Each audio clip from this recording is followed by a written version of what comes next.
교수님을 모시고 우리 대중음악에 대해서 우리가 좀 더 이해를 깊이 할 수 있는 그런 좋은 시간이 되시길 바라겠습니다. 교수님 모시겠습니다.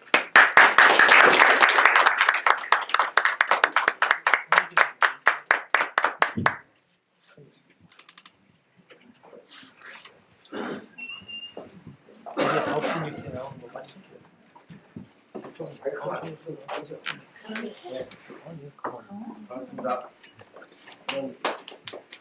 박수 칠까요?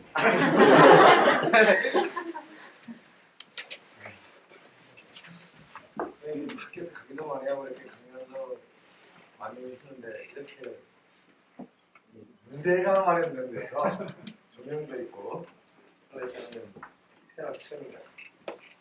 네, 방금 전에 소개받은 강훈이라고 합니다.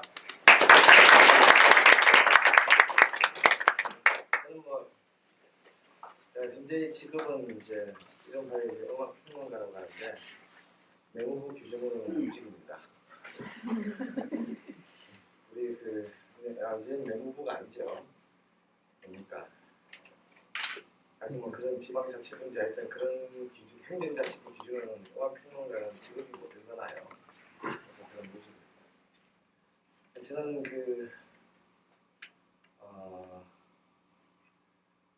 학교 사이들도 가르치고 또 많은 10대부터 또 40, 50대 초중고 때까지 많이 강의를 했는데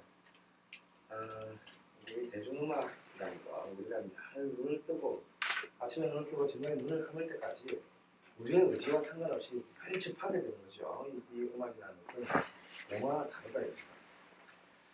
이것에 대해서 참 마치 우리가 산소가 없으면 죽는 걸 뻔히 알면서 매번 산소의 존재를 산소라는 것을 정확하게 우리가 모르고 살듯이 우리가 가장 많이 누리는 이 음악이라는 문화도 아까도 앞서서 지난주에 아는 만큼 들린다고 했는데 참 어떤 분인지 몰라도 정말 정확하게 말씀을 하시는 것 같아요.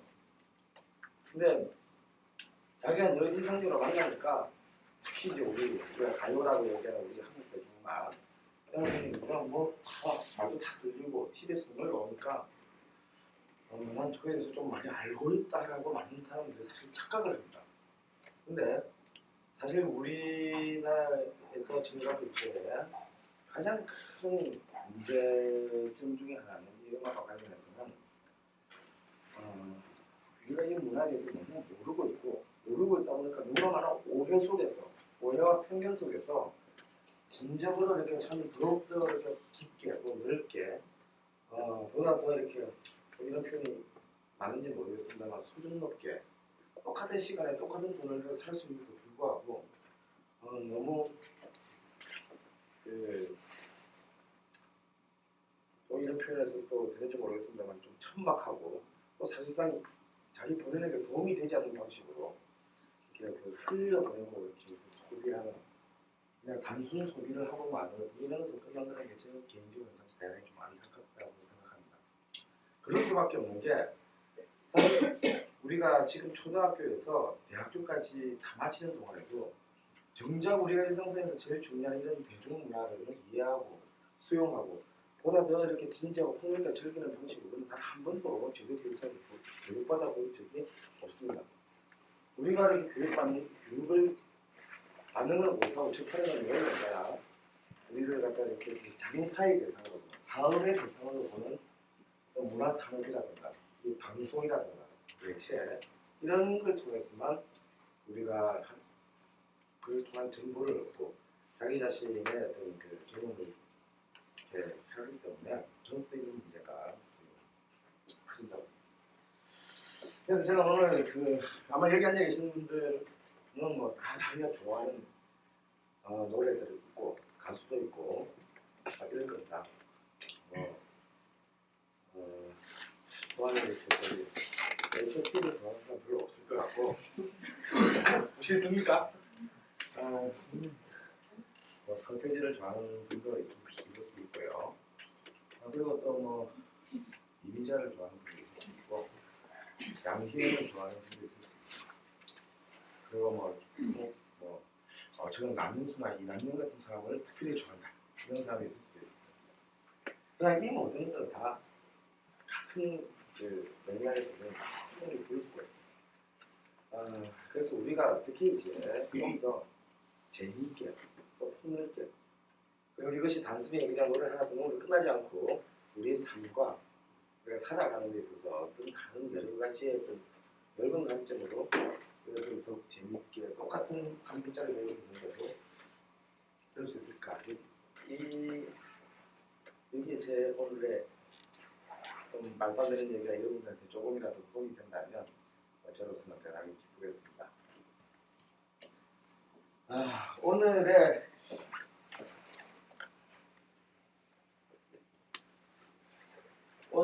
그 테마는 바로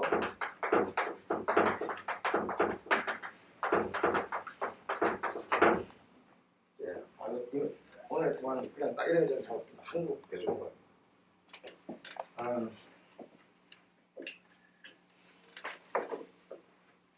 그런데 너무나 재미있는 생각이죠. 우리가 음악이 뭔지는 잘 안다. 그런데 대중음악이 무엇인지를 잘 아는 사람은 참 잘 없다. 너무 놀랍죠. 여기 앉아 계시는 분들은 그걸 모르는 사람 누가 있나 다 알고 있는데 라고 생각하실 겁니다. 그런데 그런 분들 요즘 앉아 계신 분들이 스스로에게 만약에 누가 대중음악이 뭐냐고 묻는다면 나는 뭐라고 대답해 줄까 지금 딱 생각해 보십시오. 뭐라고 여러분들은 그런 묻는 사람한테 혹은 자녀가 혹은 지나가는 할머니가 그게 묻는다면 대중음악이라는 것은 어떤 것이다 하고 얘기해 주시죠. 생각 다 하셨습니까? 네. 일부러 물어보진 않겠습니다. 왜냐하면 어떤 대화가 저희는 다 알고 있기 때문에.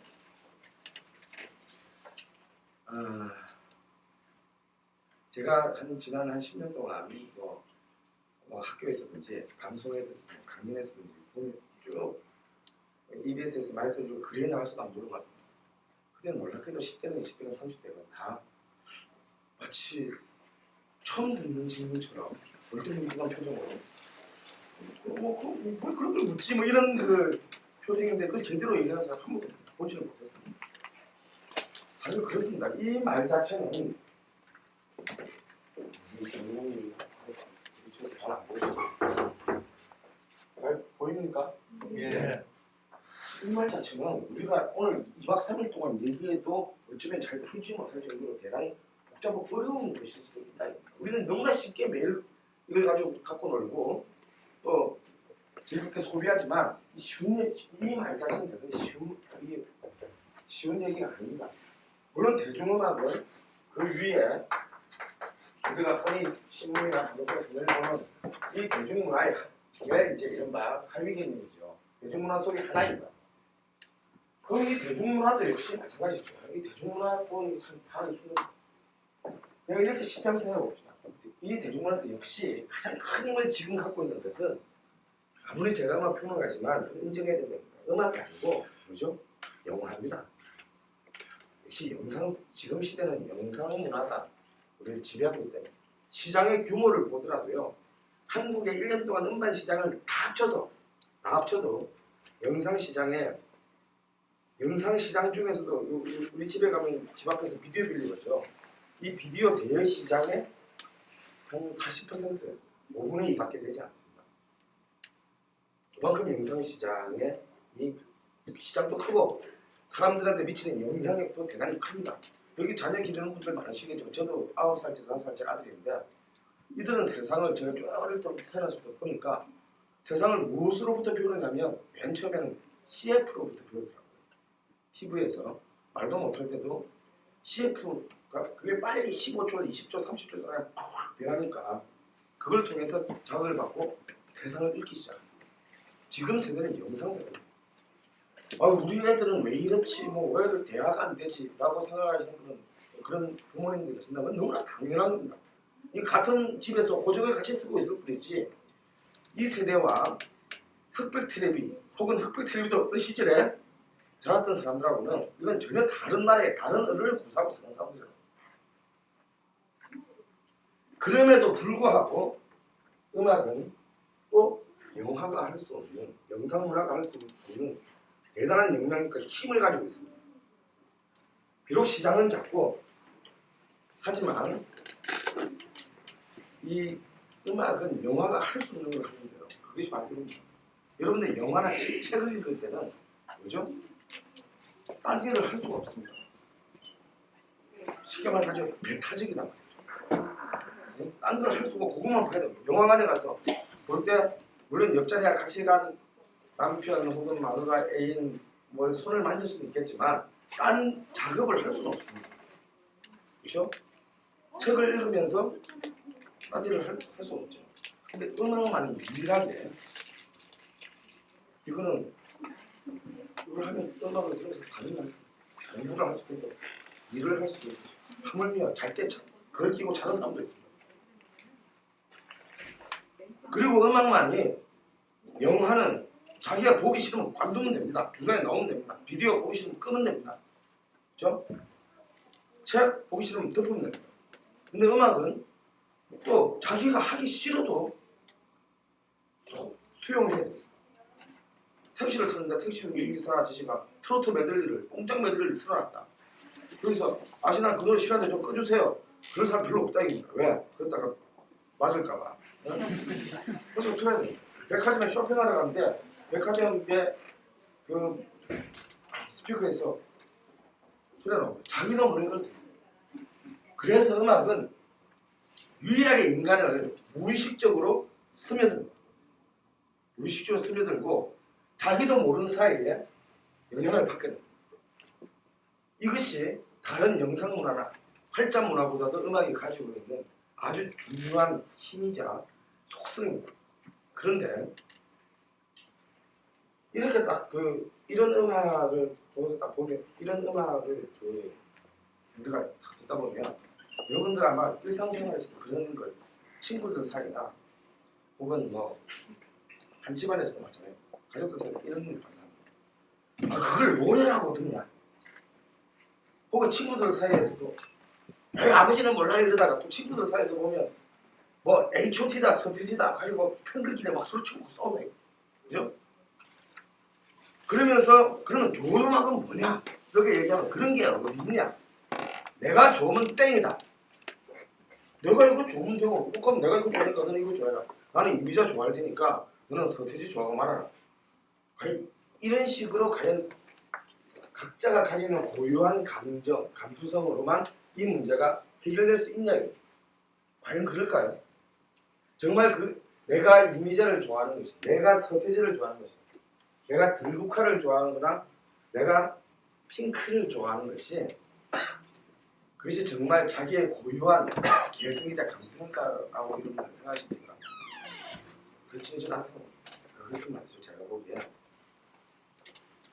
자기도 모르는 사이에 수없이 학습되고 훈련되고 반복적으로 주입받은 결과입니다. 그건 자기 개성이 아니다. 내가 이미자를 좋아하는데, 내가 서태지를 좋아하는데, 내가 H.O.T를 좋아하는 데는 내가 특별히 태어날 때부터, 눈을 뜰 때부터 난 그게 좋았기 때문이 아니고 이 자기도 모르는 기나긴 과정 속에서 자기도 모르게 어떤 형식으로든 머릿속에 들어와서 학습되고 있다. 그래서 서태지를 좋아하는 사람하고 이미자를 좋아하는 사람이 만나서 얘기하게 되는 이 대화가 될 수가 없는 겁니다.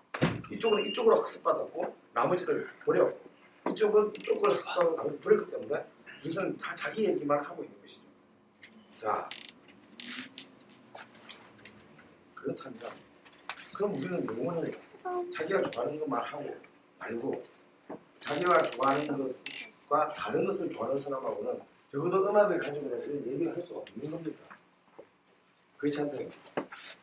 그래서 우리는 또 다른 우리가 이때까지 학습받아온 무의식적인 질서와는 다른 또 다른 질서의 학습이 좀 필요하다고. 그럴 때 부모와 자식 간에 그리고 친구와 또 다른 친구 사이에 그런 대화의 통로가 열리고 우리는 보다 더 풍요로운 어떤 그런 것을 누릴 수 있다고 생각합니다. 왜 쟤는 저걸 좋아할까? 왜 엄마는 이상한 저런 촌스러운 노래를 좋아할까? 왜 내 새끼는 저런 싸가지 없고 정신없는 노래를 좋아할까? 이것은 이 또한 사실상 우리가 의식적인 학습의 과정을 거쳐야만 우리가 넘어설 수 있는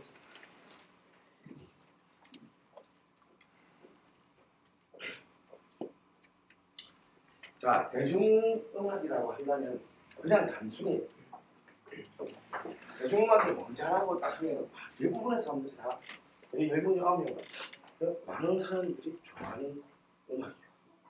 이렇게 얘기해요. 그냥 특별히 전문적인 어떤 학습을 하지 않고서도 그냥 평범한 사람, 많은 사람들이 사실 이렇게 이 얘기가 가장 우리가 대중음악에 대해서 갖고 있는 가장 결정적인 부분입니다. 대중음악 보통 많은 사람들이 좋아하는 음악이 아니에요. 이거 왜냐하면 도대체 많은 사람이라고 한다면 우리 한국에서만 보더라도 도대체 몇 명 정도 돼야 많은 사람이 됩니다. 10만 명? 만 명? 5천 명입니까? 근데 우리가 알고 있는 노래 여기 있는 사람이 한 명도 빠짐없이 다 알고 있는 노래 중에 여기 안에서는 노래가 있는 노래 있다. 모든 방송국에 하루에 꼭 2번은 틀어야 되는 노래가 있습니다. 그리고 이제 그리고 특히 올림픽 같은 거 할 때는 하루에 18번씩도 나옵니다. 그리고 또 꽤 많은 사람들이 그 노래를 좋아합니다. 이렇게 특히 막 이렇게 올림픽 결승에서 우리나라 애가 이겼다. 그거 막 눈물 질질 태우면서 눈물 막 흘리면서 자기가 따라 부르는 사람도 있다. 무슨 노래입니까? 애국가가 있다. 이렇게 많은 사람이 좋아하는 노래가 있는데 그러면 아는 노래가 있느냐? 그 노래 애국가는 대중음악이라고 생각하십니까? 그리고 이렇게 우리 코스인의 사나이 김흥국의 7집 앨범은 공식적으로 59장이 팔렸다고 합니다.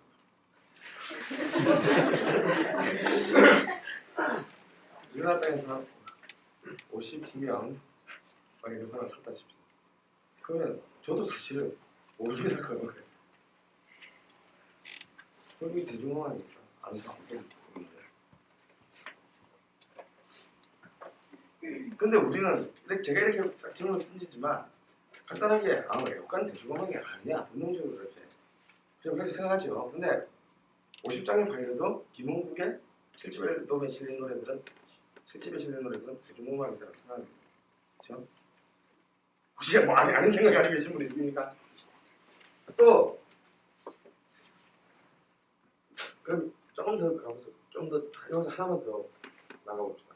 강강수월래나 육자백이나 정선 아랄이나 밀양 아이나 같은 것들은 대중음악입니다. 그럼 많은 사람들이 뭐 약간 우리 옛날에 좋아했습니다. 지금도 우리도 알고 있고.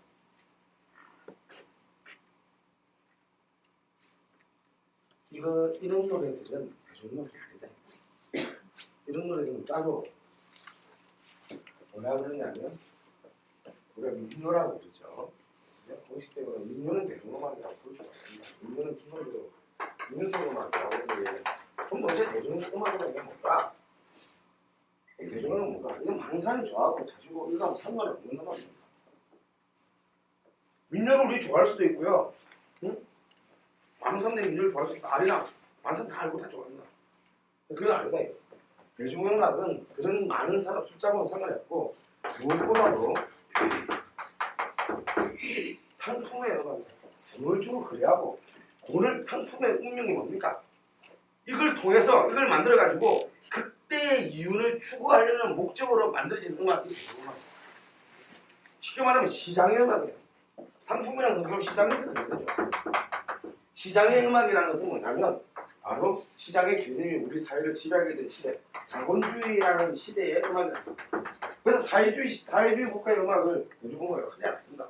우리 남북의 창이나 이렇게 보면은 북한에 막 만수대극 이런 데서 막 북한의 그 우리 동포들이 막 전부 다 있어서 눈물 그렁그렁 해가지고 뭐 수령 창가 이런 노래 부르지 않습니까? 그런 거는 대중음악이 아닙니다. 왜? 우리나라 사회주의 국가입니다. 이건 상품과 시장 자본주의 이때예요. 그래서 한 장이 팔리든 100만 장이 팔리든 그래서 여러분들 친구들 사이에 예를 들어서 막 핑클의 사진이 나오는데 야 핑클 인파는 너무 상업적이다라는 이유로 비판하는 사람이 있다 이겁니다. 그렇죠? 신문기사도 가끔씩 그런 게 있습니다. 근데 저는 그 말이 참 되게 틀리다고 생각해요. 왜? 상품이 당연히 상품은 기본적으로 상업적이다. 상업적인 걸 보고 상업적이라고 한다면 그건 칭찬이지 비난이 아니다. 그리고 이 성격보다 이 상품이라는 성격만큼 중요한 두 번째 속성이 있습니다. 그것은 바로 이것은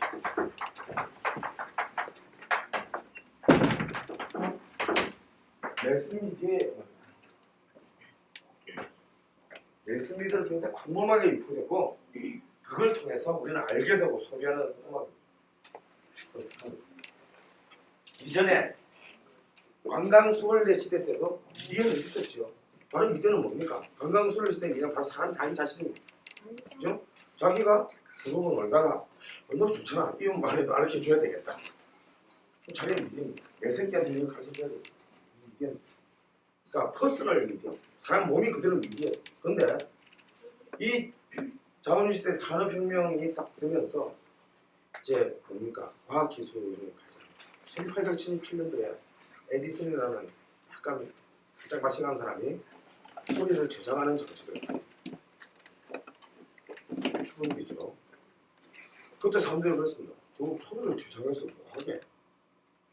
가서 얘기하면 되잖아. 그 10년쯤 뒤에 벨이라는 사람이 소리를 저쪽으로 전달하는 장치를 발명했어요. 전화기. 여러분 이렇게 TV 보면 공양증권인가 어딘가 그 광고 있잖아요. 아니 이런 장난감에 투자하란 말이요. 내가 투자하겠어. 생각이 젊으니까 뭐 이런 거 있잖아요. 정말 그때 그랬습니다. 사실은요 소리를 저장하는 장치를 제일 먼저 발명한 사람은 에디슨이 아닙니다.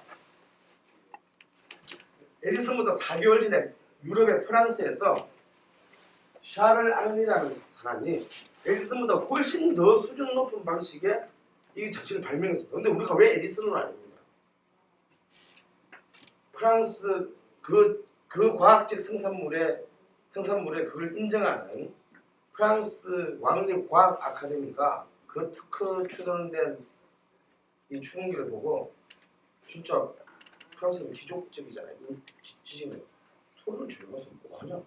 웃기는 놈 가보긴 기각시켜버렸습니다. 그래서 그걸 완전히 묻혀버렸는데 미국은 좀 약간 좀 모질한 애들이 가서 만든 나라다. 그죠? 유럽에서 못 살던 애들이 살기 힘들어서 배 타고 못 나가서 만든 나라입니다. 그러니까 워낙 가진 게 없기 때문에 미국의 풍토는 기본적으로 우리 다 없는 상태에서 맨몸으로 왔기 때문에 누가 좀 뭐 하면 야 잘한다 그럼 내 것도 좀 잘한다 해주라 임마 이러면서 발전한 나라다. 그때 미국은 그것을 사회적 인정을 했습니다. 똑같은 걸 양쪽에서 발명을 했는데 이쪽은 인정하고 이쪽은 인정 안 했습니다. 이것이 그토록 오만하고 코트놓던 유럽이 20세기 가서 미국에 주는 결정적인 이유가 됩니다. 미국이 지금 전 세계를 지배합니다. 그렇죠? 미국 대통령 선거하는데 우리 또 부시냐 고거냐 막 이러면서 봅니다. 왜? 우리 머릿속에는 우리도 모르게 저건 미국 대통령 선거가 아니라 4년 동안 세계를 지배할 대통령 선거라고 생각하기 때문에.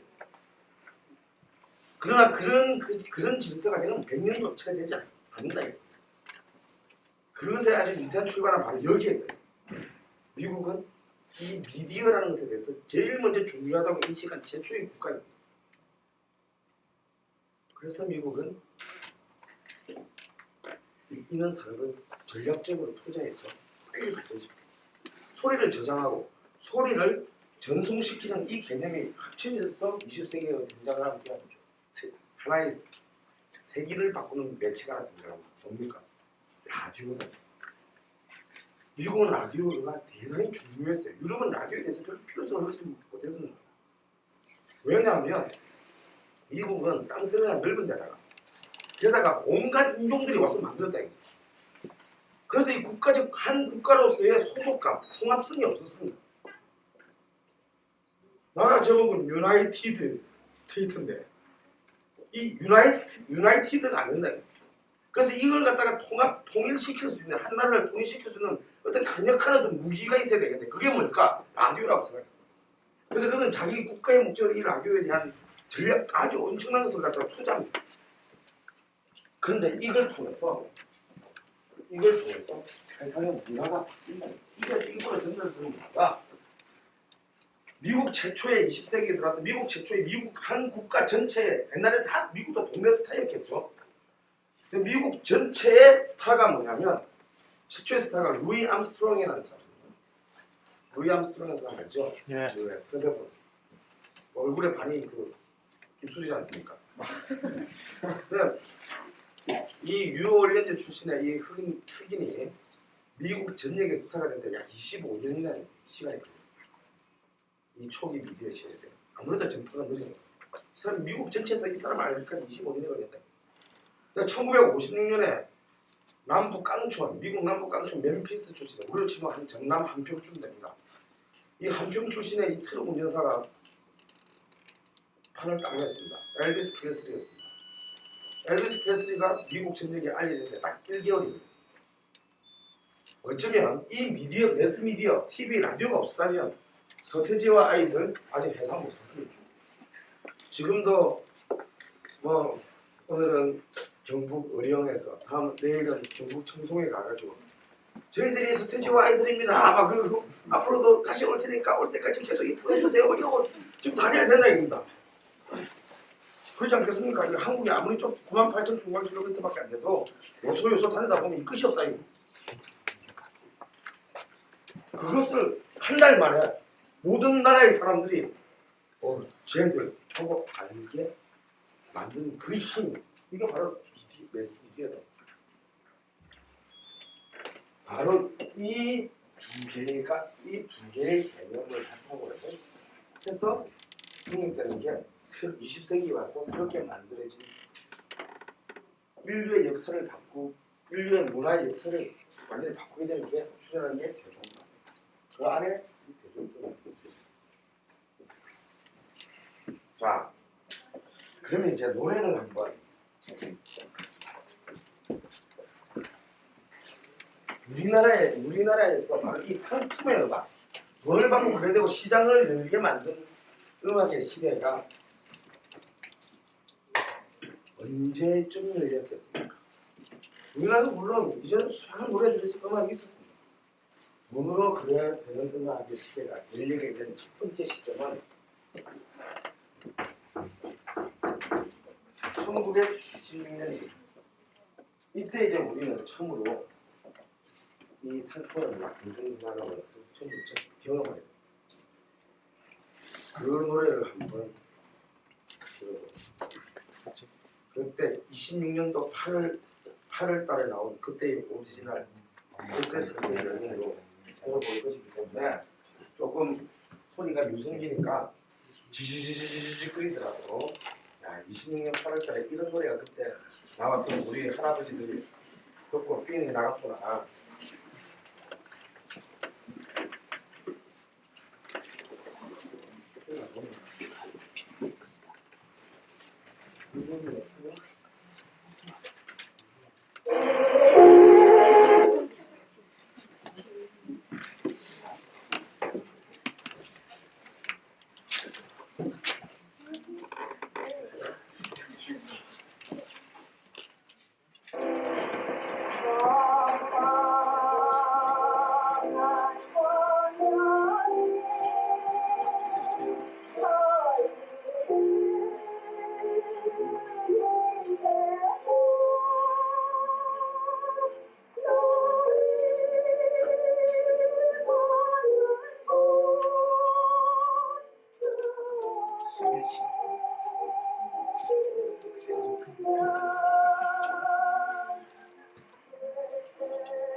아시죠?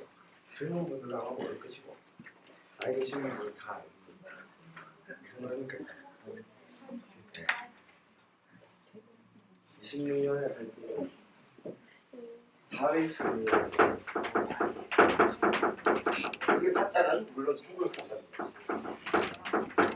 죽음을 참여한다.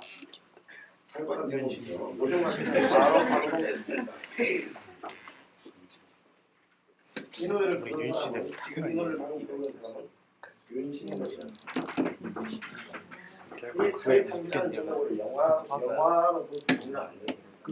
90년대 신상욱 감독이 최열이를 주연으로 만들었고 90년도에는 김호성 감독이 장미를 주연으로 해서 그래서 이 장미 주연의 살짝은 키리스라고 해서 가지고 보신 분도 있을 겁니다. 물론 그 영화를 보신 분들은 이 자리에서 완전히 잊어주십시오. 그 영화의 스토리는 윤식도가 아무런 상관없는 말도 안 되는 영화.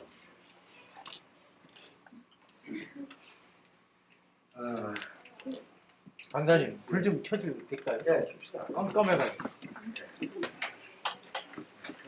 아유 좋잖아. 잘생긴 강사.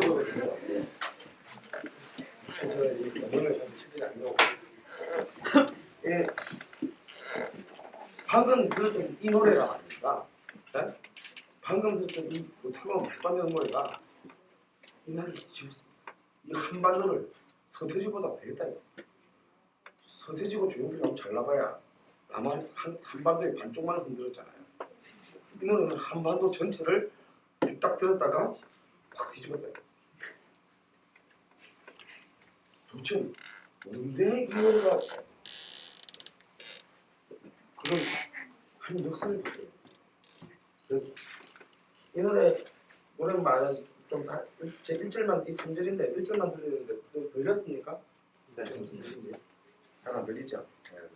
음질 상태가 일하게서 이 노래 가사는 이렇습니다. 막막한 광야를 달리는 인생아 너의 간 곳 그 어디이냐 쓸쓸한 세상 험악한 고해에 너는 무엇을 찾으려 하느냐 이게 그리고 이제 후렴으로 눈물로 된 이 세상이 나 죽으면 그만일까 행복 찾는 인생들아 너 찾는 건 홈 이렇게 합니다. 2절 가사는 더 살벌합니다. 2절 가사는 제가 우리 80년 한국 대중음악사의 베스트 10 가사를 뽑으라면 난 이 가사를 꼭 집어넣고 싶은데 2절 가사가 어떻게 나오냐면 웃는 저 꽃과 우는 저 새들이 그 운명이 모두 다 같구나. 삶에 열중한 가련한 인생아 너희는 칼 위에 춤추는 자다. 이 2절 가사. 근데 어쨌거나 간에 이 노래가 요즘식으로 말하면 대박이 터진다. 대박이 터지는 게 중요하지 않습니다. 왜냐하면 그 당시는 아예 시장이라는 개념이 없었다 이겁니다. 시장이라는 개념. 그 당시에는 음반이라는 것을 소리는 뭐 그때 라디오 뭐 우리나라 방송도 없을 때죠. 이 레코드판이죠, 그죠? 시끄러운 레코드판이 이라는 걸 자체를 구경한 사람도 거의 없을 때다. 못 살았으니까. 근데 그때 판은 만들어졌는데 그 판 한 장의 가격이 그때의 쌀 한 가마니 정도 되는 가격이었습니다. 지금 우리 쌀 한 가마니 24만 원이잖아요. 좀 되죠? 네. 근데 그때는 쌀이 훨씬 더 비쌌으니까 지금 우리 그보다 엄청난 금액인데 근데 판만 있으면 뭐합니까? 그렇죠? 판만 있으면 못 만든지 않습니까? 판이 있으면 판을 들을 수 있는 하드웨어 유선기가 있어야 되잖아요. 유선기는 대도시에 집 한 채 깔렸습니다. 그러니 그림이 뜨겠죠. 그림이 뜨는데 이 노래가 신드롬의 현상을 일으키면서 사람들이 저거 야 뮤직비디오 신다고 해가지고 판을 샀습니다. 판을 사고 보니까 노래를 못 듣잖아요. 그러니까 돈 좀 있으면 뭐 땅 팔고 이래가지고 무슨 일을 사가지고 들었다. 이거는 단순히 서울에 일어나는 일이 아닙니다. 전국 깡총까지. 제가 아는 그 88 올림픽 때 그 식전 행사를 감독했던 박용구라는 지금 1917년에 태어나신 지금도 살아계십니다. 예술계의 원로가 있어요. 지금 몇 살인가? 8이 넘으셨죠. 그분이 이 26년에 10살이었는데 그분이 어디 사셨냐면 경북 풍기 땅에 사셨답니다. 풍기 땅 혹시 가보신 분 여기 있습니까? 예. 네, 저 한번 가봤거든요.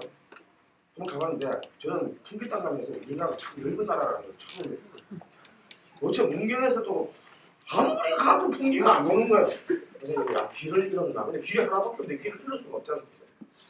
이제 포기할 좀 지나니까 간신히 풍기더라고요. 그래서 내리자마자 풍기 땅 사람들 이렇게 뭔데 있습니까? 그랬더니 그분이 무슨 사람 말이에요. 원래 풍기가 이 임진왜란과 6.25를 피해간 땅이래요. 그러니까 외국에 올라오다가 저 풍기가 있는 거 아는데 그걸 갔다 오기가 귀찮아요. 그냥 제껴놓고 그러니까 인민군을 내려오다가 저도 제껴놓고 그냥 가고 그 정도 오지에서 태어나서 자는 분인데 자기가 처음으로 그 깡촌에서 전기불도 안 들어오는 그 깡촌에서 처음으로 판 이거 뭐죠? 유승기를 공개 이 노래예요. 그때는 이제 전기가 필요 없죠. 일단 태엽으로 감아가지고 놓고 들었으니까. 도대체 근데 궁금한 건 말이야. 뭔데 그 수많은 노래 중에서 이 노래가 우리나라의 이른바 대중음악, 상품의 음악, 시장의 음악의 시대를 열었다. 이것을 그냥 파면 대단히 좋다. 왜냐하면 이것을 파악하게 되면 왜 나중에 이미자가 탄생하고 이난영이 탄생하고 이미자가 나오고 조용필이 나오고 서태지가 나오는 건 사실 반쯤 설명할 수가 있습니다.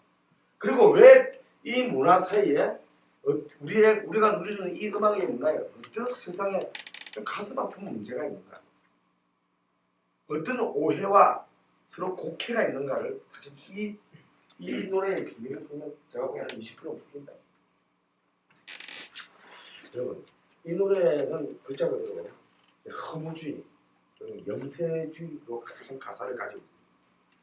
근데 이 선율은 들어본 적이 있죠? 예. 어떤 원래 원곡의 선율, 이 곡의 원곡은 어떤 곡입니까? 네? 네, 단유부강의 잠물길이라고 얘기하는 단유부강의 잠물길이라는 1870년대에 루마니아의 작곡가인 이바노비치가 작곡한 월츠곡입니다. 과인하고 오케스트라 곡이라. 짠짜잔 짜자잔 짜자잔 짜자잔. 이거는 뭐냐면 이 월츠곡의 첫 번째 테마입니다.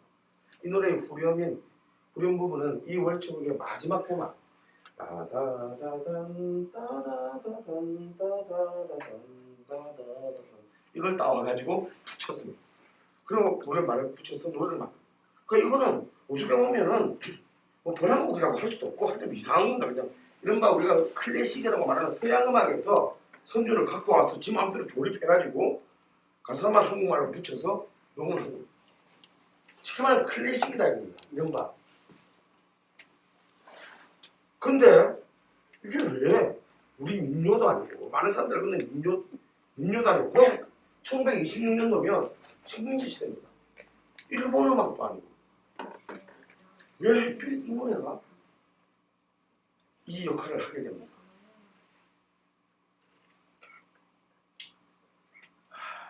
이 노래가 성공한 것은 이 음악이 가지고 있는 매력 때문에 있습니다.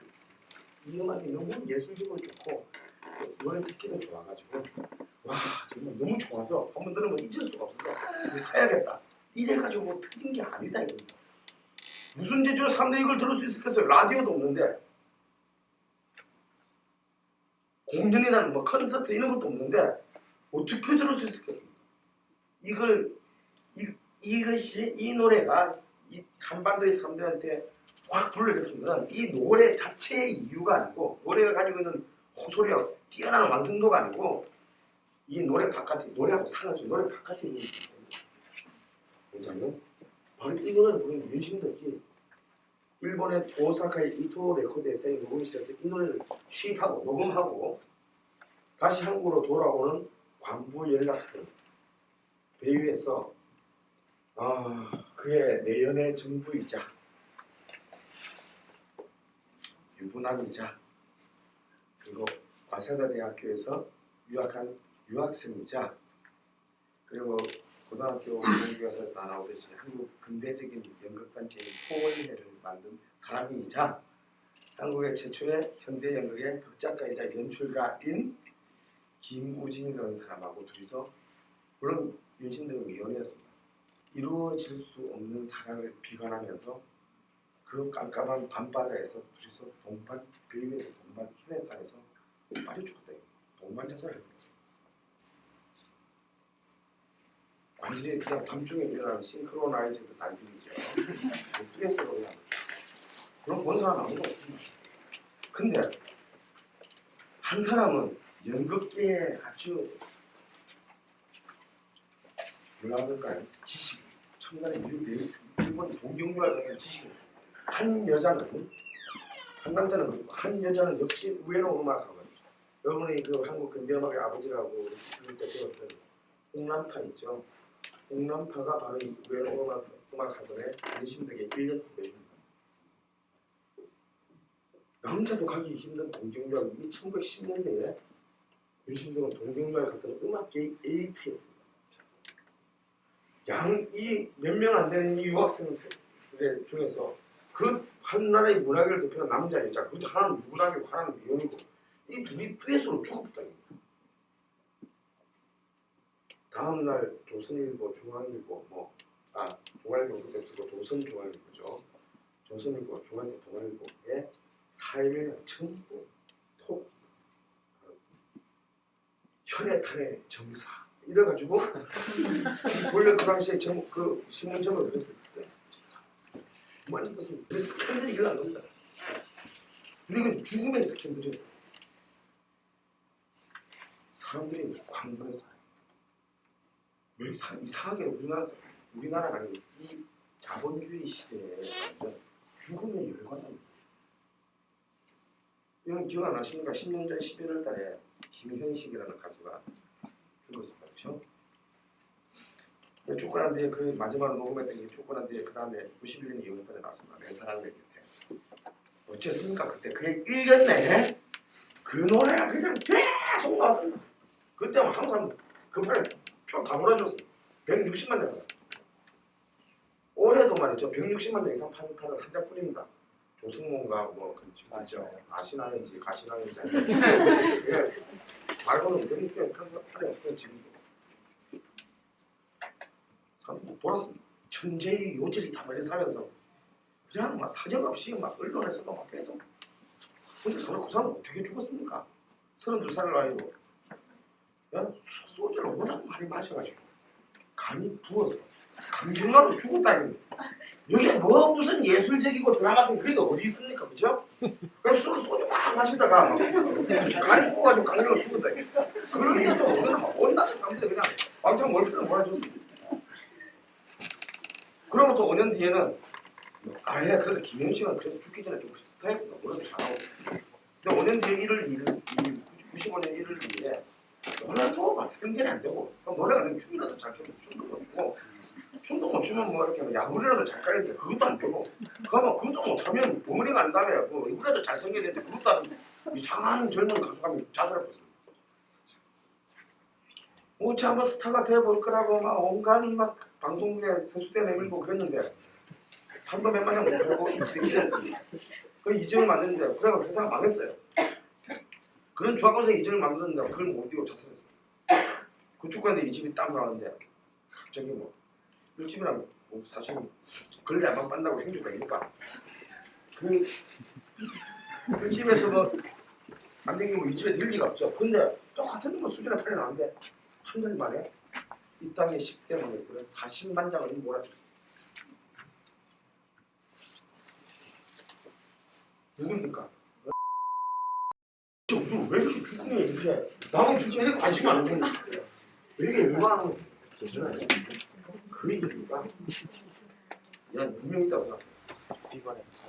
아까 제가 대중문화라는 거죠. 상품의 문화예요. 상품은 기본적으로 산업혁명 이후에 대량 생산입니다. 지금 우리가 누리는 문화는 대량 생산의 문화예요. 옷도 그렇지 않습니까? 여기서 딱 한 벌밖에 없는 옷을 입은 사람은 제가 보기엔 그게 없는 것 같습니다. 그죠? 그럼 몇백만 원 하니까. 지금 공장에서 막 똑같은 거 뭐 누르찌개는 올리고 있습니다. 그 다음에 이 문화는 또 대량 복제의 문화죠. 우리는 복제 해가지고 우리는 그 중에 하나를 우리가 쓰고 그런데 이 복제라는 것은 말이지 유전 탄생까지도 복제하지 않습니까? 유전공학이. 근데 유전공학이 그 할아버지가 나온다더라도 절대로 복제할 수 없는 인간이 딱 하나 있습니다. 복제는 고사하고 재현도 안 되는, 한 번 더 재현하는 것도 안 되는 게 하나가 있대요. 죽음. 죽음은 재현이 불가능하다. 한 번밖에 딱 하나의 원본, 진본이 하나밖에 없는 것이 죽음이다. 그렇기 때문에 이 대량 복제 시대에 모든 것이 다 대량 생산되고 복제되고 하는데 절대로 대량 생산될 수 없는 것, 대량 복제가 될 수 없는 것은 그 사람이 죽음입니다. 그래서 이 가짜의 시대에, 불법 복제, 합법적 복제 시대에 우리는 하나의 진본, 하나의 원본에 굉장히 외로워한다 생각합니다. 이렇게 해서 하이찬님은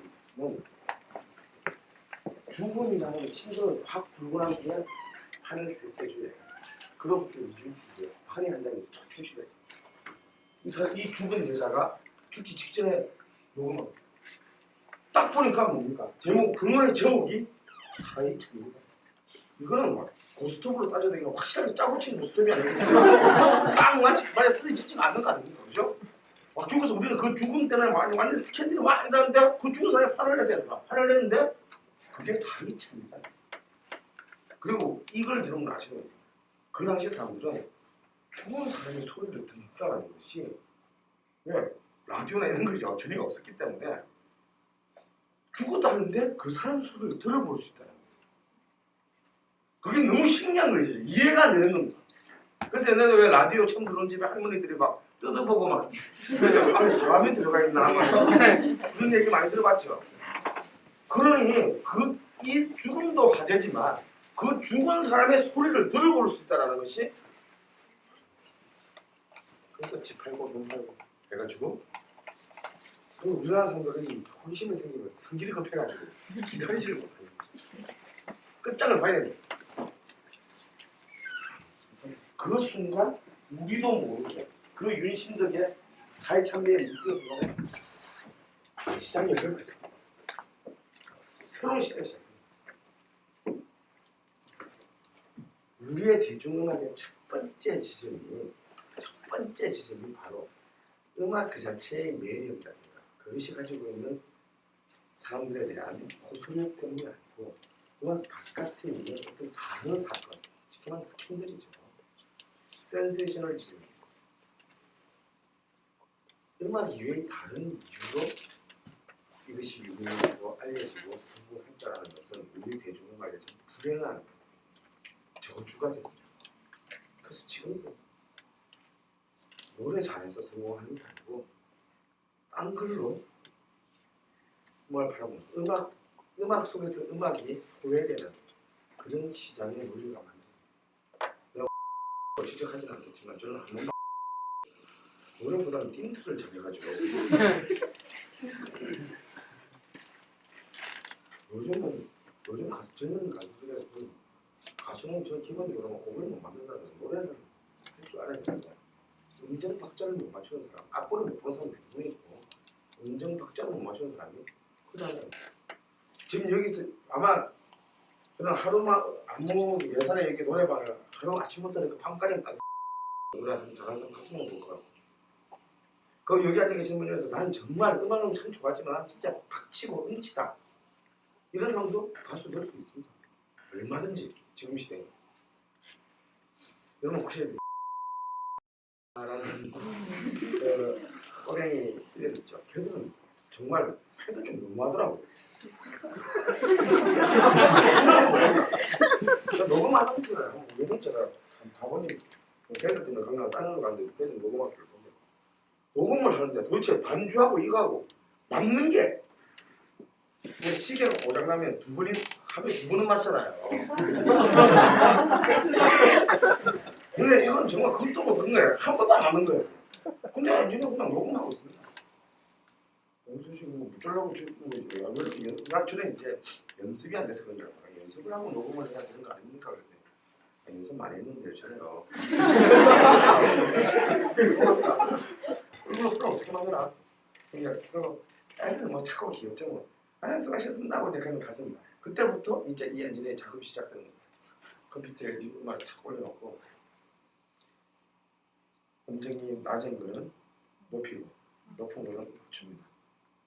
깎습니다. 그다음에 시간 또 박자 하나도 안 맞으니까 앞에 간 거는 뒤로 당기고 늦은 거는 앞으로 당기고 그다음에 뭐 걔들 목소리에 졸리가 있겠어요. 각 대역대별로 주파수를 전부 조정해서 소리 이쁘게 깎아서 만듭니다. 다음 아침 딱 되니까 완벽하게 딱 돼서 노래가 그래놓고 그거 한 번만 딱 하면 그 다음부터야 판 내고 난 뒤에 그것만 CD 들어가면서 방송을 하든 공연을 하든 틀어놓고 입만 뻐끔뻐끔하고 춤만 추면 되니까 노래를 더 잘할 이유가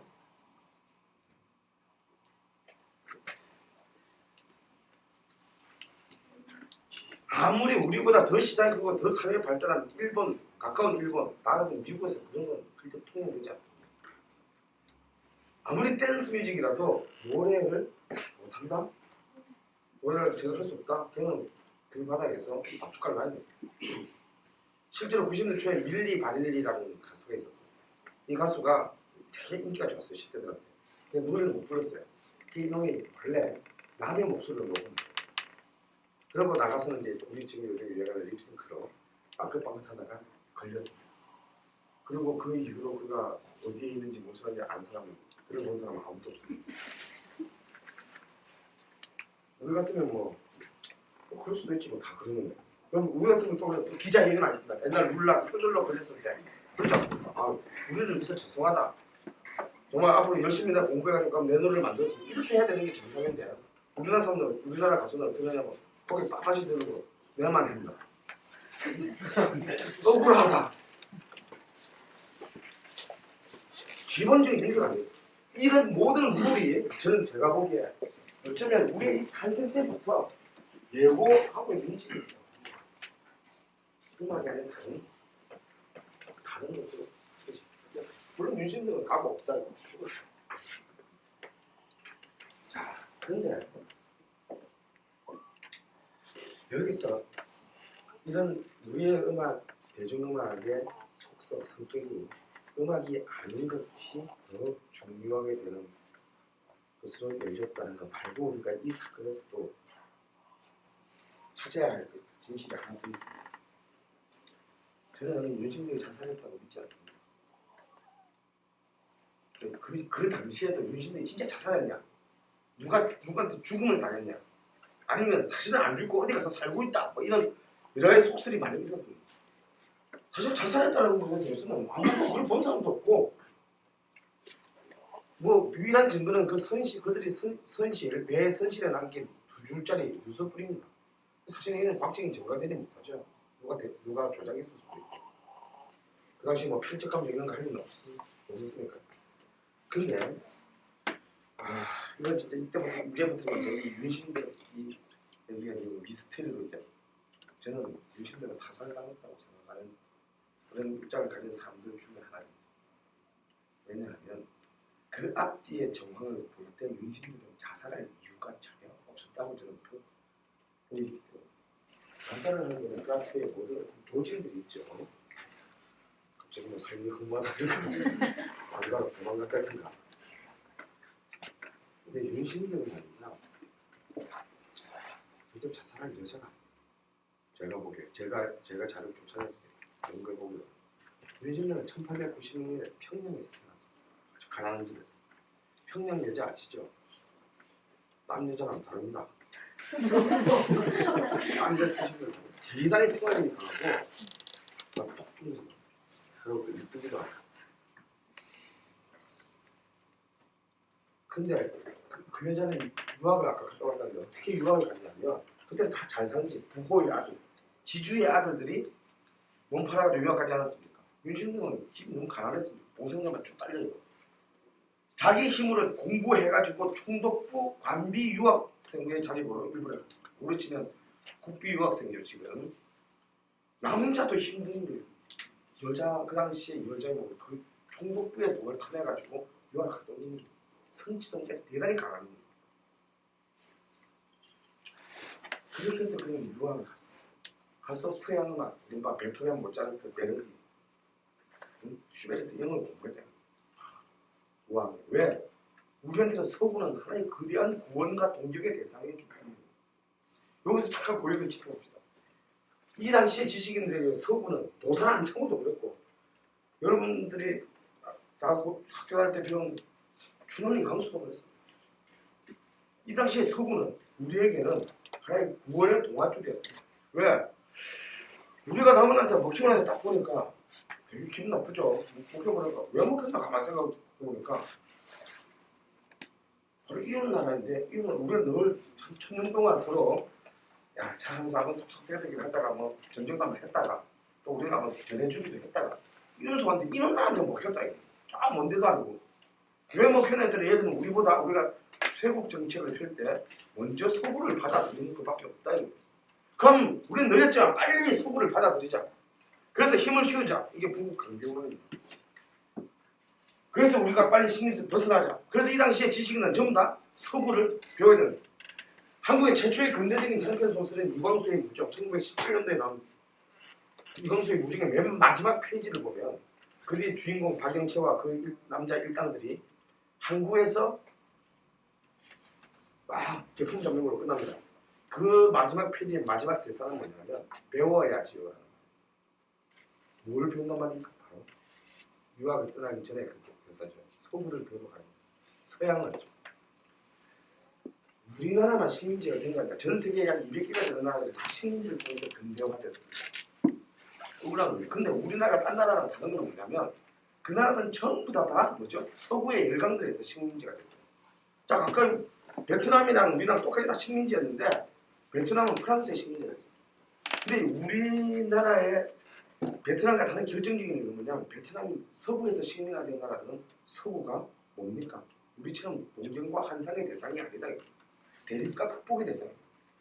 내 할아버지가 저 서구인들에게 죽음을 당하고 내 할머니가 능력을 당했는데 그 서구가 정말 계속 환상적이고 동경의 대상이 되겠습니까? 어떻게든 쟤들을 싸워서 이겨야 되겠다는 생각을 가지겠습니다. 근데 우리는 불행하게도 유일하게 서구에 의해서 식민화가 되지 않고 서구를 먼저 받아들인 똑같은 황민족인 이웃나라에서 식민화가 됐습니다. 이렇게 됨으로써 우리는 서구가 이상하게 왜곡되는 거예요. 동경과 모든 환상과 최고의 이상적인 걸로 받아들이죠. 윤신동 역시 그런 사람들이 한 명이었습니다. 그럼 쉽게 말하면 윤신동은 대중음악가, 대중음악의 가수가 아닙니다. 이미자가 아니다. 윤신동은 뭐냐면 그 1910년대에 조수민이었습니다. 소프라노 하면 가수를 서양음악을 배워. 그런데 한국에 딱 21년대에 딱 돌아왔는데 뭐를 연주회를 열었는데 그 정도는 아는 사람이 누가 있어요? 서양 오페라 아니야 가곡 아는 사람이 누가 있습니까? 그런데 그의 연주회가 폭발적인 사람들의 반응을 보였습니다. 왜? 그것도 음악 때문에 아니다. 윤심령은 돌아오자마자 마치 탤런트 홍석천이 자기는 동성애주의자라고 이렇게 커밍아웃을 한 것처럼 윤심령도 폭탄 선언을 합니다. 나는 자유연애론자다. 이 자유연애론은 뭐냐면 쉽게 말하면 좀 약간 과정에서 말하면 프리섹스주의입니다. 나는 한 남자의 구성으로 되지 않겠다. 실제로 윤심령은 수많은 연문을 뿌렸어요. 그가 또 돈이업기도 했기 때문에 그 당시에 화신상회, 나중에 화신백화점이 되는 화신상회 사장 아들 뭐 해가지고 많은 남자들을 자기가 적극적으로 자기가 주인이 돼서 남자들을 했습니다. 아닌데 이것은 그 당시에 지금도 맞죠. 지금도 쇼킹한 일입니다. 그렇죠? 어떤 한 사회의 주목을 받고 있는 엘리트 여성이 이혼의 엘리트 여성이 만약에 예를 들어서 지금 우리나라 같으면 뭐 지금 현재 같으면 예를 들어서 KBS의 황현정 아나운서가 아침에 안녕하세요 임성웅입니다 출연해가지고 그러면 꼭 뭐 미혼의 저기 연예인이 출연하면 꼭 물어보잖아요. 그럼 결혼 계획은 뭐 이렇게 물어보면 저 프리섹스주의자예요 라고 만약에 생방송에서 이렇게 얘기했다고 칩시다. 어떤 일이 발생하겠습니까? 지금같이 뭐 백지영이고 뭐 원조 교재고 이렇게 성모랄이 개방된 이 시대에도 만약에 황현정 아나운서가 TV에 나와서 성모에서 그런 말을 했다면 저는 그 뒤가 어떤 일이 날지 저는 우리가 봅니다. 일단 김현정은 물로 검증할 것이다. 다음 그 프로를 만든 PD, 다음에 MBC 예능 제작부 점 나가서 사장 다 모아시다. 그리고 바로 그 다음 날부터 MBC 앞에서는 뭐 전국 학부모 연합회 저 가슴 그 모이들이 같습니다. 전국 유림연대 요즘 할 일이 별로 없는 전국 자유총연맹 다 나와가지고 MBC는 자폭하라 막 이제 안 그럴 것 같습니까? 한 3일쯤 뒤에 이제 신문에 이제 분명히 이런 사진에 나타납니다.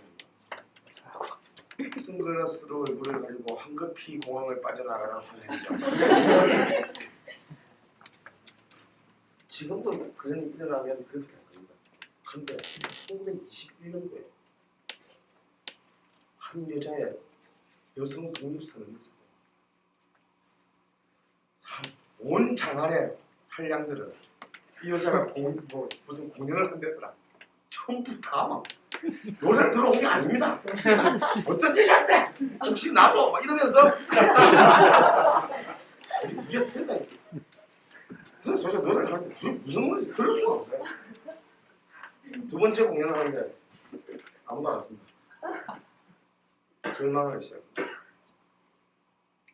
윤심들의 입장에서 아니 왜 이런 뛰어난 음악을 사람들은 이 미개한 이 조국의 사람들은 이해를 못하나? 마약에 빠집니다. 아편에 빠집니다. 그러는 와중에 그렇게 해서 1896년이니까 6년생이니까 1926년이 30살 나이 30살이에요. 야, 여기 뭐 요즘 연예인으로 따지면 완전히 퇴계가 됐다 이겁니다. 그런데 바로 그 순간에 아무도 이제 이 사람을 다 잊혀져 갈 때쯤에 일본의 이토 레코드 회사라는 데서 윤심들에게 네 마음대로 노래를 불러라 14곡을 부른 대가로 그 당시 돈을 상상할 수 없는 금액인 3,000원 원의 계약금을 제외합니다. 이때 윤심들은 돈이 필요했어요. 왜? 자기가 유학 가고 그치면 자기 여동생 아까 들을 때 피아노 반주한 사람이 바로 자신의 여동생인 윤승덕입니다. 이 여동생은 또 유학 보내야 되겠다. 그리고 자기도 좀 성악의 본고장이 일본 말고 성악의 본고장이 이태리로 유학을 가요. 조수미처럼. 그런 생각인데 그에게 계약을 주면서 의뢰했어요. 요즘 당연히 콜이래. 뭐 엔카 부르라는 것도 아니고 그렇다고 뭐 기생들 잡가 부르라는 것도 아니고 네가 부르고 싶은 노래 마음대로 불러. 나 이거 그거도 계약을 했어요. 윤심들은 그때 정말 다시 새로운 소광이 비치는 거. 아 그래도 역시 일본 애들이 알아주는 그런 주자가 왜 찬성해? 그러고 가서 녹음했어. 두 번째 미스테리는 뭐냐면 그 계약한 14곡의 계약 그 계약을 정확하게 따지는 일본의 관행을 비추고 있대. 그 계약 노래 14곡을 녹음하기로 되어 있는 이 녹음 계약서에 14곡 중에 4위 참여한 노래는 없다는 거예요. 도대체 이거는 어떤 방식으로 어떻게 녹음인지 아무도 알 수가 없어. 이건 없습니다. 다음에 윤심들과 김우진이 같이 죽었다는데 윤심들과 김우진이 정말 내연의 관계 일가를 증명할 수 있는 자료가 사실은 없다. 그럴 수도 있겠지만 정말 둘이 그런 사이에 있는 자를 증명할 수 있는 자료가 없습니다. 그 다음 결정적으로는 이들이 녹음을 가장 제가 볼 때 결정적인 것은 맞죠. 이 윤심댁이 녹음한 바로 그 회사입니다. 이토 레코드라는 회사인데 이 회사는 빅터나 폴리도르, 오케이 같은 동경에 있는 메이저 레코드 회사가 아니고 오사카에 있는 조그마한 일본에서 알려지지 않은 조그마한 회사에서 레코드 회사였어요. 그래서 그런 회사가 자기들의 식민지에 그 인기도 없냈다는 여자에 그에게 계약하지 않아요. 웃기는 거예요. 근데 그보다 더 결정적인 것은 이 조그마한 레코드 회사, 일본에서도 별로 미미한 레코드 회사에 는 어떤 큰 회사의 자회사였어요. 이 회사의 모회사는 일본 추금기 회사라는 일본의 독점 축음기 제조 회사였습니다. 쉽게 말하면 이 여자가 축음으로 해서 그 1타 6피 뭐 이런 거 아시죠? 하드웨어와 소프트웨어를 한 방에 한 나라에 시장을 다. 그러면 우리가 여기서 이제 우리 미스터리 영화의 고전적인 진실 법칙이 있죠. 미궁의 죽음을 수사할 때 첫 번째 법칙이 뭡니까? 이 죽음을 통해서 가장 큰 이익을 본 사람이 누구냐. 이게 이제 모든 미스터리물의 스토리죠. 이걸 통해서 가장 이익을 본 사람은 윤심대가 그 일가가 아닙니다. 이걸 통해서 가장 큰 이익을 본 것은 운반 회사인 이토 레코더와 축음기 회사인 일축입니다. 이 두 회사는 같은 회사.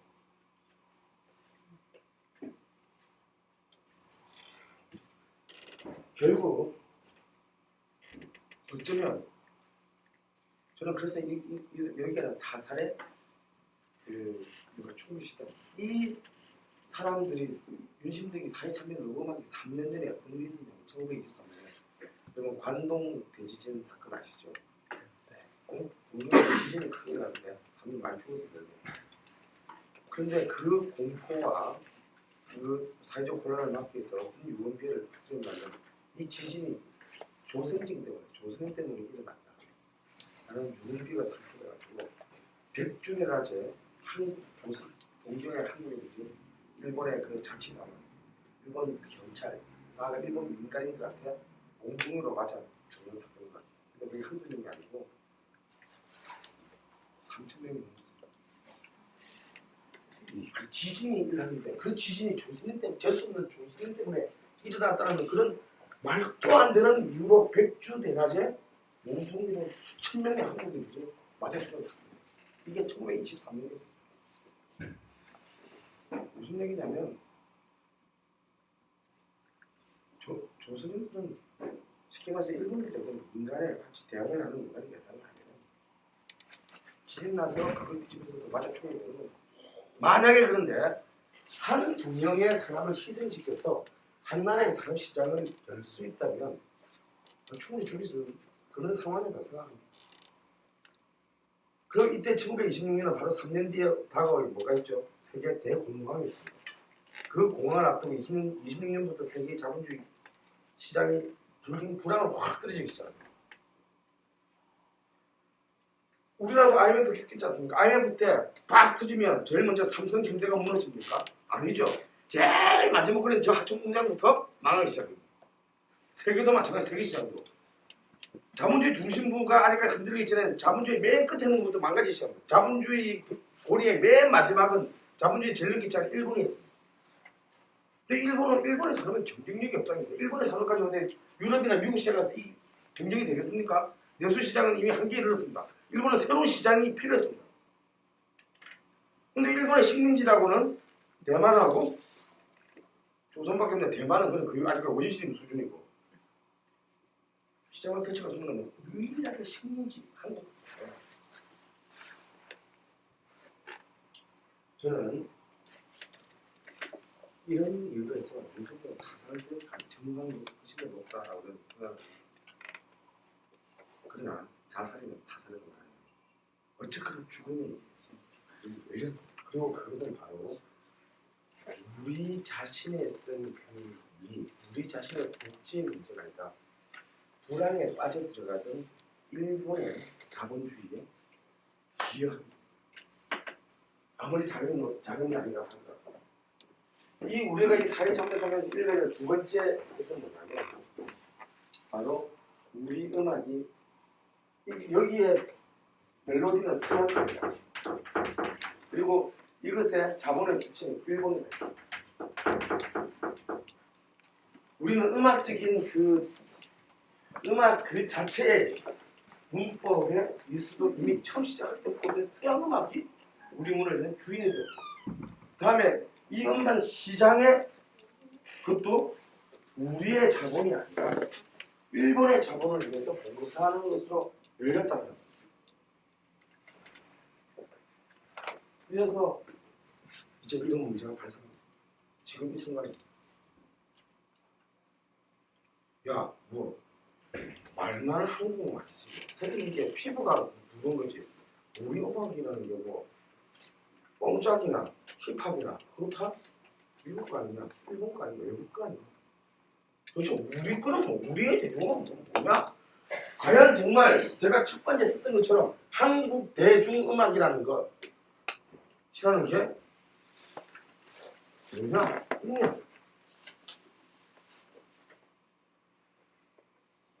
그러면 우리는 어떤 지금 이때까지 어떤 문화를 누려왔는데 앞으로 우리는 정말 어떤 문화를 누려가야 되지? 그냥 에이 뭐 쪼개는 나라가 무슨 힘이 있나 그냥 이래 살다 죽는 거지. 내가 이렇게 끝내야 될 건가? 바로 이러한 미래에 대한 질문의 첫 단추가 여기서부터 자 이렇게 해서 열렸습니다. 그리고 이제 바로 약 10년 뒤인 1935년에 오게 되면 드디어 우리나라에 장르라는 게 만들어집니다.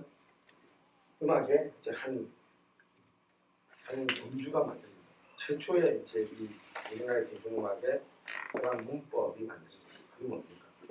우리나라 지금까지도 여전히 수많은 어른들, 노인들에게 배워받고 있고 사실 10대, 20대도 마찬가지입니다. 10대, 20대는 이제 우리는 틀려야 뭐 그러지만 여기서는 알게 되겠지만 10대도 마찬가지로 10대도 10대의 그 한국의 10대의 핏줄에도 이 노래가 많이 흐르고 있습니다. 바로 뽕짝이다. 트로트라는 것이 사회 장르는 서양의 승리였습니다. 근데 우리는 여전히 일본의 식민지죠. 이제 역시 우리의 지배자의 문화인 일본의 문화가 상륙합니다. 그리고 이 문화는 아직 지금 이 순간까지도 그런 뭐 가요 무대뿐만 아니라 묻지마 건강 그리고 노래방 여기까지 우리의 일본학계의 어떤 음식을 지배하고 있습니다. 그 10대도 마찬가지예요. 10대들이 좋아하는 댄스 뮤직 속에서 자기들은 그게 막 우리 거다 댄스 뮤직을 하지만 그 댄스 뮤직을 테스트를 해집고 본질로 들어가 보면 너무나 많은 노래들이 트로트적인 요소를 이미 밑에 깔고 있습니다. 트로트가 아니었다면 룰라가 성공할 수 없었다. 트로트가 아니었다면 영특사 클럽이 어떻게 성공했겠습니까?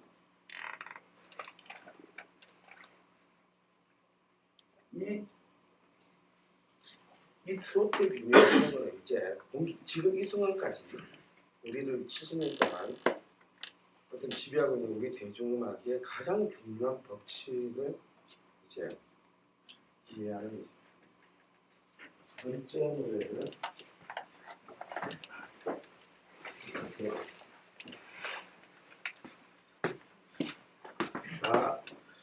모르시는 분들은 모르고 젊은 분들은 잘 모르겠지만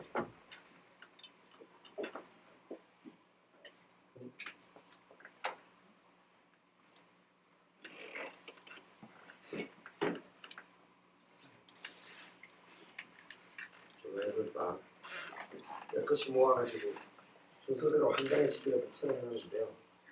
그걸 제가 지난주에 부산 강연에서 놓고 와가지고 할 수 없이 훔쳐가 보느라고 저는 진짜 작품 이 노래는 지금 아주 우리 트로트의 역사를 읽는 노래입니다. 1935년에 발표된 그때 있었는데 바로 지금 현재 대통령이 김대중 대통령이 18번이고 현대타임에서 광주구장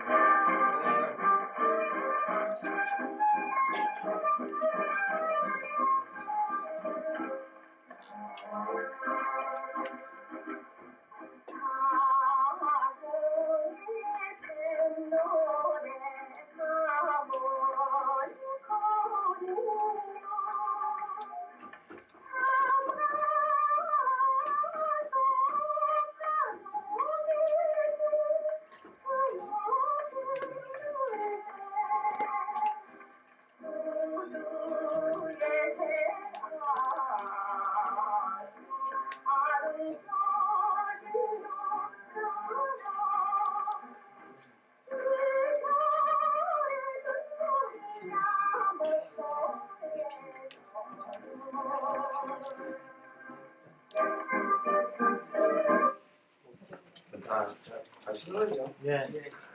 그런 건 알죠. 목표의 문제가 아니다. 사회 참여가 우리나라의 문을 열었다면 목표의 문물은 이제 우리 한국 대중음악의 장르의 문을 주류문화, 메인스트림 장르, 그러니까 갈래. 그전까지 뭐 아무것도 없는데 갈래가 있을 수가 없죠. 이제 우리 지금 벌써 보면 이제 트로트, 힙합, 뭐 로큰롤, 통기타, 포크 뭐 이렇게 뭐 갈래가 나뉘지 않습니까? 그래서 이것도 세대도 다 갈래로 나뉩니다. 이 갈래로 나뉘는 그런 이제 문화를 딱 얘기하는 게 바로 이 35년도에 여러분이 들었던 목표입니다. 근데 이 노래는 그 당시에 5만 장이 풀려. 35년. 이때 5만 장이 풀려나가는 이 5만 장은 지금으로 검사하면 지금 시장과 그 사람은 지금 예를 들어서 2천만 장 정도 풀릴 수 있습니다. 어디 노래가 나왔는데 무슨 뭐 완전 저는 아는데 신이 나왔는데 이게 2천만 장이 지금 풀렸다고 생각하는 그 파괴력이 끔찍하죠, 그죠? 우리 200만 장 나라 뒤집어지는데 2천만 장 나오면 뭐 완전 지금 온 국민을 반이 샀다는 거 아닙니까, 그죠? 그것이 그때 35년 뛰어났다고 생각합니다.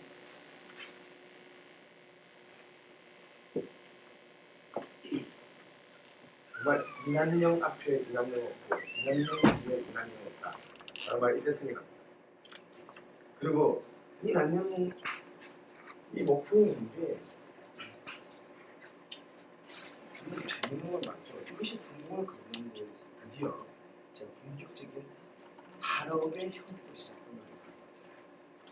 사회 참여는 죽음 때문에 죽음이 있고 난데 그것에 대한 영향을 줬다면 이래서 치밀하게 철저히 시장을 분석하고 노리고 사람들한테 이것을 마케팅을 해가지고 터진 최초의 작품이라는 게 아트가 바로 이 제작자는 이철이라는 한국 최초의 프로듀서였습니다.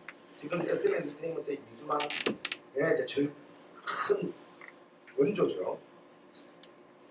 그리고 그래서 이 노래에서 우리 두 가지를 또 짚어보는데 하나는 음악 그 자체입니다. 이 트로트라는 양식이 뭐냐면 여기 혹시 뭐 악기 같은 거 아무것도 없습니까? 앞에 피아노. 피아노 같은 거.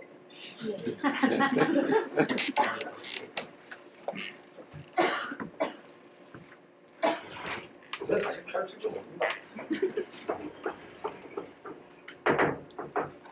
저는 트로트가 우리가 지금 하는 건 이 인간의 트로트라는 뭐냐면 그 뼈들은 딱 두 가지입니다. 여러분 다 잘 아는 거. 리듬은 뭐냐면 이게 2박자 리듬이죠. 그래서 꼼짝이라는 말씀을 드렸습니다. 이 리듬은 뭐냐면 이겁니다. 4분의 2박자. 그리고 S트가 이렇게 첫 번째, 세 번째 있죠. 꼼짝, 꼼짝. 이게 기본 리듬. 왜 여기 한 번만 더 변형되면 요게 두 개로 나뉘잖아요. 꼼짝짝. 그렇죠? 이게 이 리듬 표현이에요. 다음에 선율은 뭐냐면 이 노래는 여기까지는 우리가 그냥 다 설명했는데 선율은 이제 좀 설명해봐야 좀 힘들죠. 이제 보여드리겠습니다. 이 선율은 뭐냐면 우리가 음중에 도레미파솔라 시도가 있거든요. 이게 이제 서양의 7음계입니다. 근데 그 전까지 한국이나 일본은 다 5음계였어요. 5개만 썼단 말이에요. 일본 도레미파솔라 시도가 아니고 5개 썼는데 이번에 5개를 또 쓰는 방식은 한국까지 똑같이 많이 쓰는 한국 일본은 다르지만 일본에서 5개를 어떻게 쓰냐면 네 번째와 일곱 번째 그냥 두 개는 필요 없으니까 네 번째, 일곱 번째 빼고 나머지 5개 써요. 그러면 단조면은 라로 시작하죠. 라, 시, 도, 레를 네 번째를 뺍니다. 미, 파, 솔 뺍니다. 그러니까 라, 시, 도, 미, 파 5개의 음만 가지고 만드는 이걸 갖다 요난기 음계라고 합니다.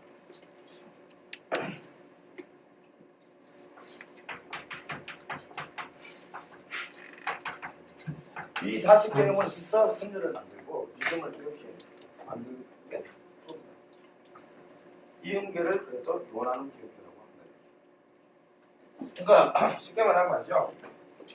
그래서 여러분 집에 가서 뭐 혹시 피아노나 하다못해 뭐 그 유치원 애들 쓰는 멜로디언이나 뭐 집에 기타 와가지고 아무거나 장난치고 절대로 레하고 손을 건드리지 말고 레하고 손은 근본을 다 지워버리십시오. 요거 다 쓰면 쫙 깔아놓고 아무거나 옥타브 뭐 왔다 갔다 위로 올라가 내려갔다 상관없습니다. 쳐보십시오. 그러면 너무나 익숙한 어떤 선율이 그 순간 이제 의견 내시는 분들은 트로트 작곡가예요. 그러니까 이 음은 뭐냐면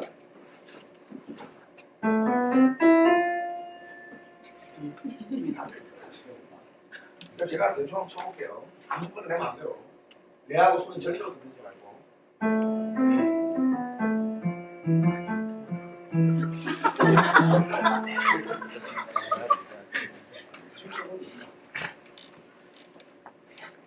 이 법칙에서 만나요. 그러니까 이것은 바로 이 원조는 이 트로트 음악의 원조는 그것이 일본의 뭡니까?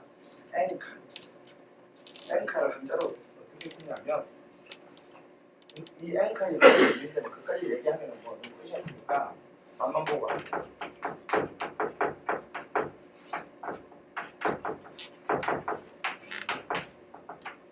연가, 강연, 연설하다 지금 제가 하고 있는 거예요. 그 연자인데 연애할 때 연자 아닙니다. 이게 앵카인데요. 앵카는 원래 우리로 치면 이 시위할 때 문을 투쟁가였습니다. 연설하면서 막 사람들한테 이렇게 막 선동하고 할 때 부른 노래가 앵카였습니다. 처음 메이지 유신이 들어오면서 이제 그 일본의 민주주의가 드디어 처음 들어오죠. 그래서 우리도 이제 드디어 봉건 시대를 깨나서 모두가 주인인 어떤 그런 나라를 만들자 이런 데서 막 나가서 부른 노래가 앵카였어요. 왜 이때 노래가 필요했냐면 너무 문명들이 많아서 글로서 한번 써줘봐야 못 알아듣으니까 그런 새로운 어떤 자유주의 국가, 자유로운 민주주의 국가의 이상을 담은 노래들을 만들어서 신나게 불러야 돼요. 그런데 우리가 일본은 무조건 미워하면 안 됩니다.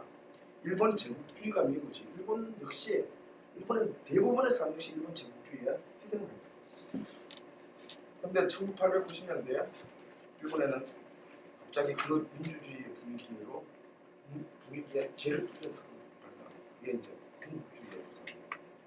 일본 군국주의가 전부를 잡습니다. 그게 핵심이 뭐냐면 하얼빈에서 총 맞아 죽은 이토시입니다. 군국주의가 정을 잡아서 일본 민중들도 아무래도 미래를 잃어버립니다. 앵카 금지국 됩니다. 못 부르게 그래서 이 장조의 활기찬 미래를 향한 노래였던 앵카가 못 불러도 그 노래 부르면 다 잡아갔으니까 전부 다 단조로 바뀌면서 갑자기 애산, 청승의 노래 그리고 사회 문제를 얘기하면 금년에 걸리니까 처음에 사랑, 남녀 간의 사랑, 고향 이런 심파조의 얘기들만 허용 그렇게 해서 극단적으로 미래를 향한 어떤 이상을 담은 노래들이 1890년에서 1910년을 거치면서 일본 땅에서 똑같이 이름은 앵카인데 완전히 그냥 사랑탕으로 축축하고 그냥 청승맞은 사랑탕으로 이것이 한국에 들어와서 방송했는데 이 문제가 있었어요. 왜 이 노래가 1935년대에 왔어야 터지냐. 우리는 합방된 지가 1910년입니다. 실질적으로 우리가 국권을 상실하면서 을사보조가 1905년입니다. 30년이 지났어야 왜? 사실 나라의 주권이가 아니라 한국 총사하고 전쟁에서 지면 뺏기는 게 주권이다. 그러다가 또 뚜껑 열려서 보미권 만들어서 싸워서 이기면 또 갖고 오는 게 주권입니다. 그런데 문화는 달라요. 문화는 나라의 주권이 아니고 마음속에 있는 것이기 때문에 그걸까지를 그 순정을 뺏기는데 시간이 좀 많이 걸립니다. 그러나 그 대신 뺏기면 다시 찾기가 또 몇 배 더 걸리죠. 바로 트로트가 앵카가 됐어요. 왜냐하면 우리는 일단 이 선율이 우리나라에 와서 안 닿았다 이거예요. 지금의 우리 술 마취하면 어른들이 뭐 그냥 공짜 부르지만은 그 당시에 우리나라에서는 이게 왠지 싸가지가 없다 이거예요. 왠지 우리가 알고 있는 음악의 느낌하고 너무 달랐다 이거예요. 왜냐면 우리나라의 단조는 라시도 미파가 아니라 똑같은 음계라도 라도 레미솔 이렇게 그러면 또 말이 안 되니까 제가 한번 쳐볼게요. 이 요란음기는 이런 스케일을 갖고 있습니다. 근데 우리나라의 전통적인 민요의 단조는 계면조죠. 계면조는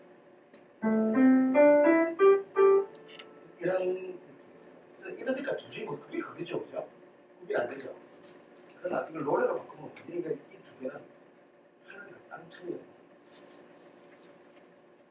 이 음계, 이 라도레미솔이라는 그 우리나라의 전통적인 음계로 만든 노래 중에 여러분 다 아는 노래가 있습니다. 그 뭐냐면 신중현과 예쁜데 미인이라는 거예요. 미는 나솔 미네 라도레미솔 쳐볼까요? 원래는 이제 이 마이너 이렇게 마반 쪽이지만 이걸 갖다 이렇게 가난 쪽으로 바꾸면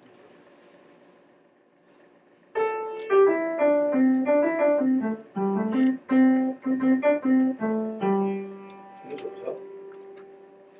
신중현의 미인이 그거 완전 그냥 막 흔들면서 그다가 73년 불렀는데 10대부터 50대까지 다 좋아했습니다.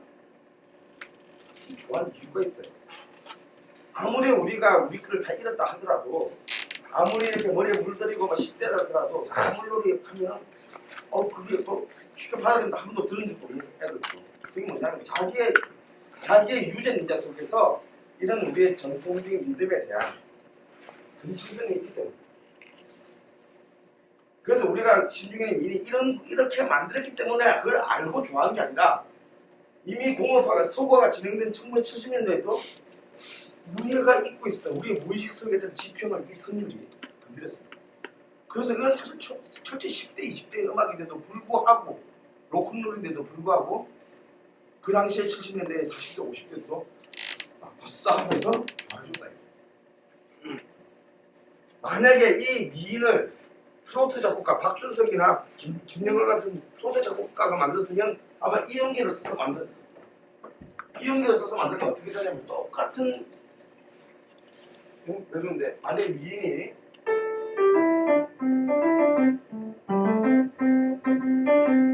이거 아닙니까? 그죠? 근데 만약에 트로트 학생들 라시도미 포함하면 어떻게 되냐면